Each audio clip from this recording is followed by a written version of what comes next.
Após a destruição da terra pela água, houve caos. Tudo era desolação.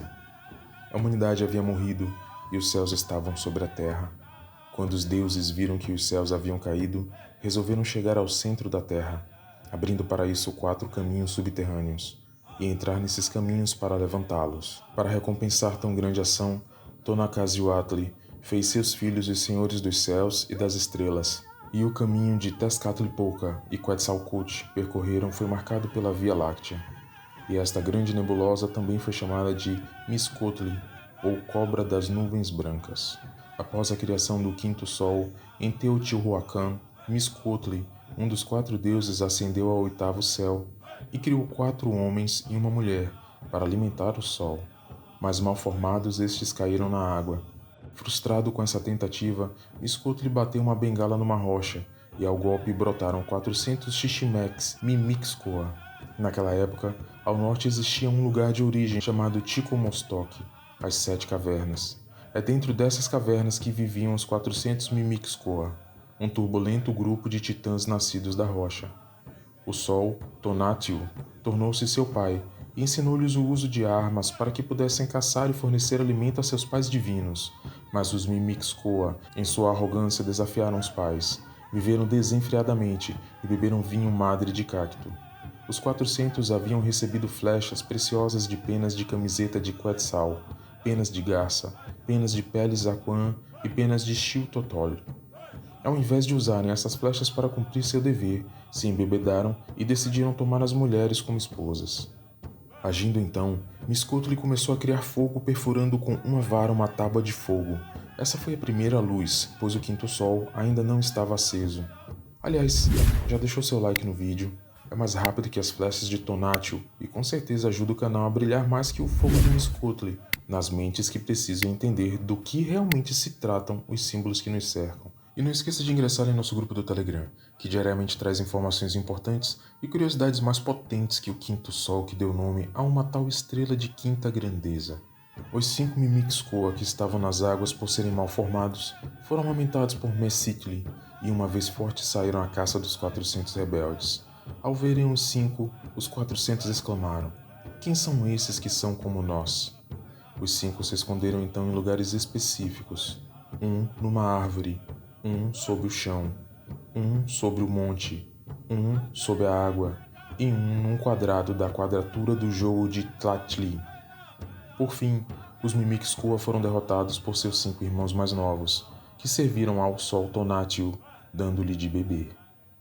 Mas afinal de contas, o que essa lenda tem a ver com o Dia dos Mortos? E como nesse vídeo você vai entender mais uma das peças desse quebra-cabeças misterioso. Vamos começar.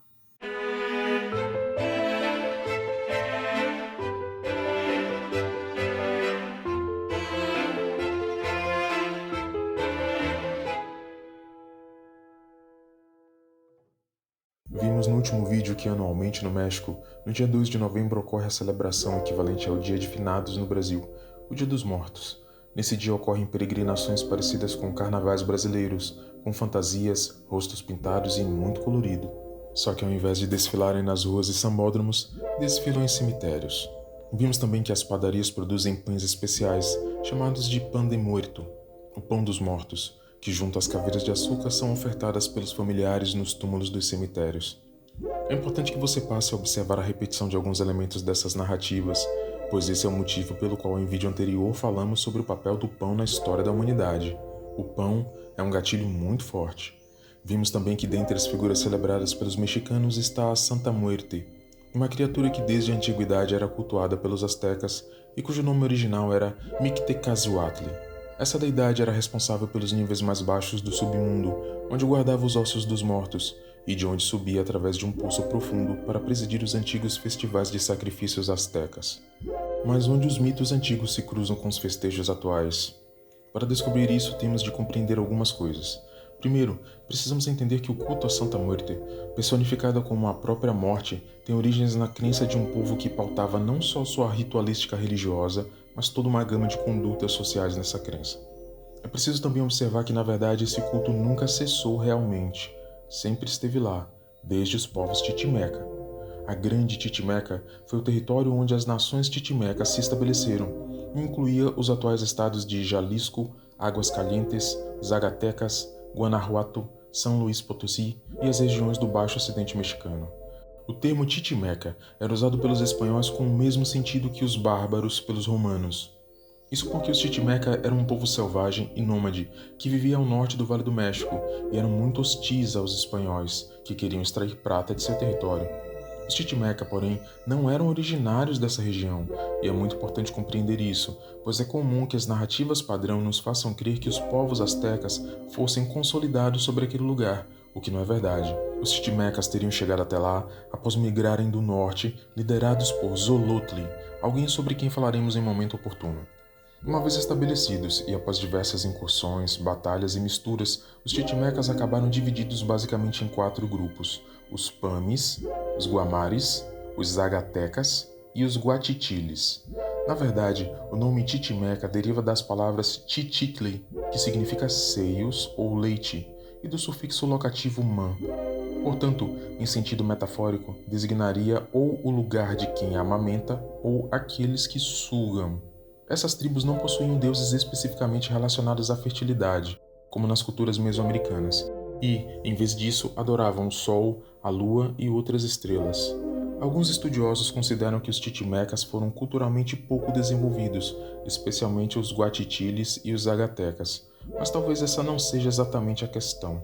Os guatitiles eram muito belicosos e não raro praticavam canibalismo contra seus maiores rivais, os zagatecos. Vivendo em estilo de migração e tendo recebido os ensinamentos dos cabeças vermelhas, é compreensível que eles não tivessem desenvolvido arquitetura ou artesanato, não porque não tivessem possibilidade de fazê-lo, mas por uma opção. Os zagatecas, por sua vez, ocupavam a região de Durango e eram guerreiros valentes, além de ótimos atiradores.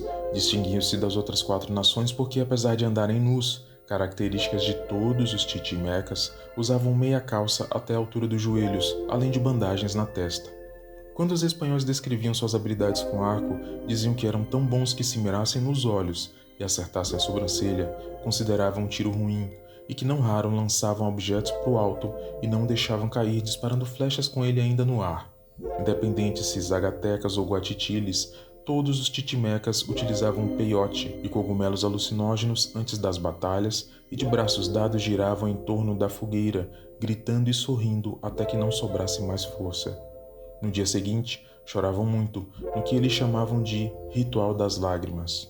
Mas eram os guamarés, os mais temidos dos chichimecas. Diferente dos outros, estes possuíam um sistema político eletivo e conselhos de lideranças bem organizados. Eram mais cruéis, inteligentes e traidores que os outros e traziam consigo os conhecimentos ancestrais anteriores à sua chegada no México. Foram os guamarés que conservaram os segredos do uso de espelhos de obsidiana, e eram eles que forneciam flechas de obsidiana aos zagatecas e guatitiles. Foram eles também que escolheram concentrar-se na região de Guanajuato e fazer incursões até Águas Calientes. Eram definitivamente os mais destrutivos, bem como os mais astutos e estranhamente eram chamados de chichimecas brancos, por causa da extrema brancura de sua pele. É com toda certeza graças aos guamarés que os astecas consolidaram seu conjunto mítico, e é aqui que podemos firmar um dos paralelos dessa narrativa. Sabemos que os chichimecas não pertenciam àquela região, e eram originários do norte. Vimos no mito no início do vídeo que Mixcoatl criou o sol que deveria ser alimentado pelos 400 Mimixcoa e que estes se rebelaram tomando as mulheres dos homens como esposas, ao invés de usarem suas flechas para alimentarem o recém-criado quinto sol. Vimos também que por causa disso seus 5 irmãos tiveram de puni-los e que fizeram isso com auxílio de flechas de obsidiana.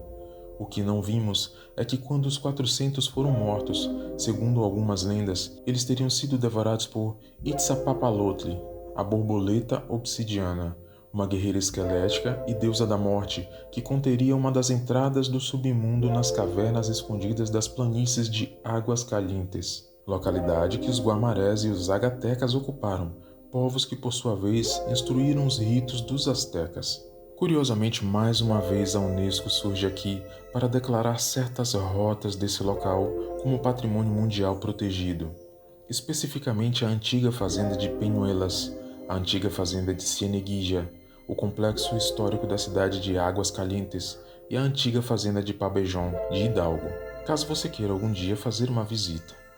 É curioso também que tenha sido nesse local que, por volta de 1910, um famoso ilustrador mexicano, José Guadalupe Posada, tenha criado a Calavera Catrina, peça central para a identidade cultural do México, inicialmente um cartoon satírico, supostamente criado para zombar das classes altas mexicanas no início do século XX.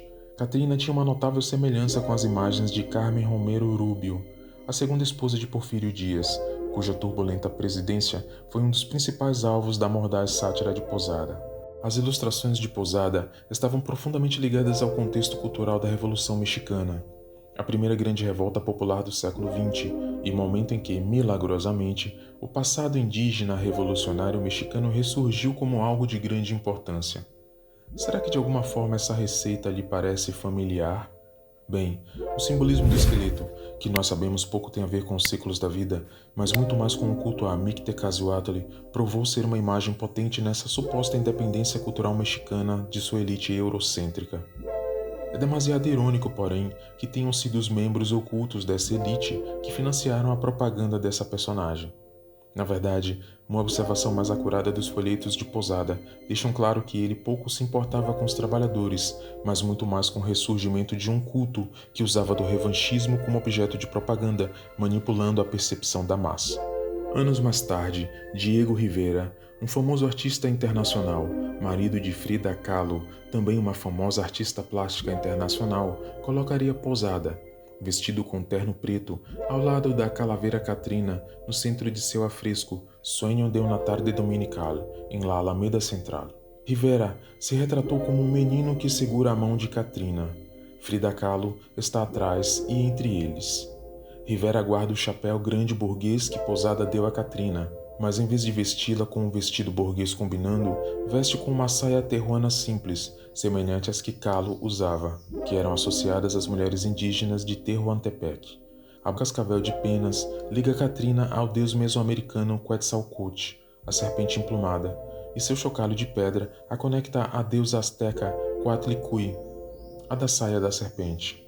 Há alguns outros significados nessa obra que não podem ser abordados aqui, mas que têm relação com a Roda de Catarina. Não me refiro aos fogos de artifício, mas à da Santa Catarina de Alexandria, que foi martirizada numa delas. Uma última curiosidade. A cidade de Águas Calientes não apenas guardou misteriosas portas para as profundezas e ajudou a fazer renascer o culto da deusa caveira, mas estranhamente firmou um pacto de irmandade com a cidade de Kanagawa, no Japão. É que, na verdade, antes que os espanhóis transferissem o culto aos mortos mexicano para o dia 2 de novembro de finados, essas celebrações eram feitas em agosto, exatamente como na Terra do Sol Nascente.